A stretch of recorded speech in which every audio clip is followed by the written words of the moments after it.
అటుకులతో ఒకసారి ఇలా చేసి పెడితే ఇంటిల్లిపాది ఎంతో ఇష్టంగా తింటారండి. అంత టేస్టీగా అయితే ఉంటుంది.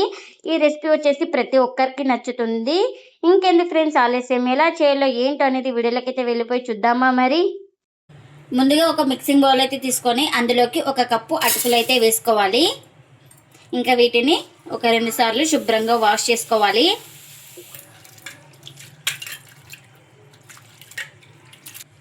ఇంకా ఇలా వాటర్ అన్ని వంపేసుకున్న తర్వాత ఇప్పుడు కాస్త వాటర్ అయితే ఇలా వేసుకోవాలి.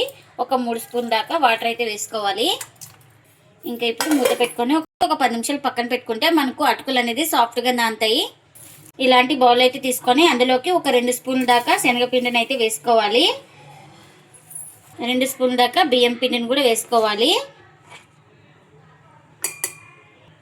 ఇంకా ఇప్పుడు ఇందులోకి కాస్త వాటర్ అయితే వేసుకుంటున్నాను. ఈ వాటర్ వేసుకొని ఎక్కడ ఉండలు లేకుండా బాగా కలుపుకోవాలి.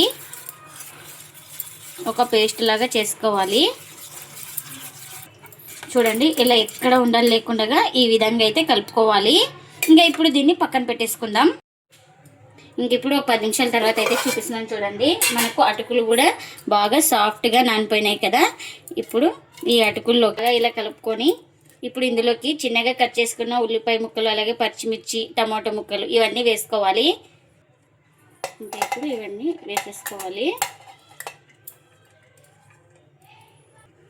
అలాగే ఒకటి పెద్ద సైజు క్యారెట్ అయితే ఇలా తురుముకొని ఇంకా దీన్ని కూడా వేసుకోవాలి.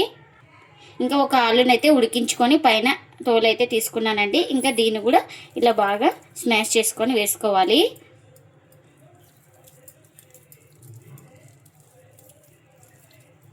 ఇంకా ఇప్పుడు ఇందులోకి చిన్నగా కట్ చేసుకున్న కొత్తిమీర కూడా వేసుకోవాలి. ఇంకా ఇవన్నీ వేసుకున్న తర్వాత ఒకసారి ఇలా బాగా చేతితోటి ప్రెస్ చేస్తూ కలుపుకోవాలి.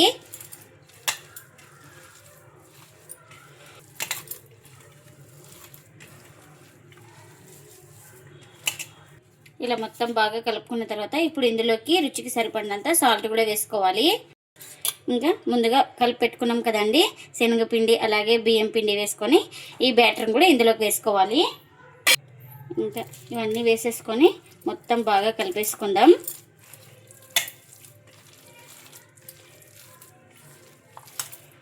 చూడండి మొత్తం బాగా పట్టేలాగా బాగా కలిపేసుకోవాలి. ఇంకా మొత్తం ఇలా బాగా కలిపేసుకున్నాను కదా. ఇప్పుడు మనకు ఎంత కావాలో అంత ఇలా పిండి ముద్దను అయితే తీసుకొని ఇలా రౌండ్గా చుట్టుకోవాలి. ఇలా రౌండ్గా చుట్టుకున్న తర్వాత మరొక అరచేతిలో అయితే పెట్టుకొని ఇలా లైట్గా ఇలా ప్రెస్ చేసుకోవాలి. ఇలా ప్రెస్ చేసుకున్న దాన్ని ఇంకొక ప్లేట్లోకి అయితే తీసుకుంటున్నా. మనకు నచ్చిన సైజులో పిండి ముద్దను అయితే తీసుకొని ఇలా ఒత్తుకోవాలి.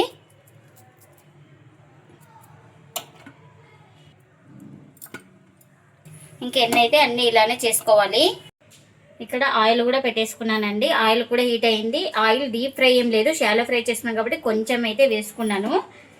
ఇంకా ఇప్పుడు ఇలా చేసి పెట్టుకున్న వాటిని ఒక్కొక్కటి ఇలా నిదానంగా వేసుకోవాలి.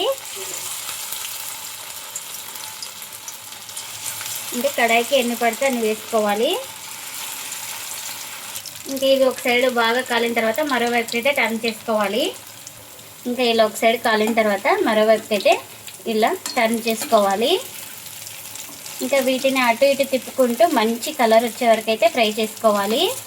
ఇంకా వీటిని అటు ఇటు తిప్పుకుంటూ మంచి కలర్ వచ్చే వరకు అయితే ఫ్రై చేసుకున్నానండి. ఇవైతే రెడీ అయిపోయినాయి కదా.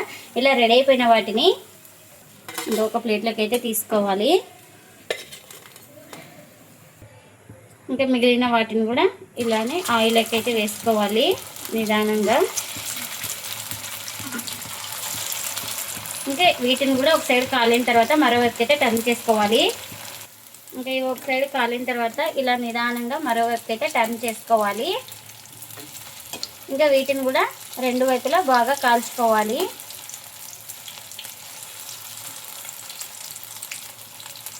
ఇంకా ఇవి కూడా రెడీ అయిపోయినాయండి.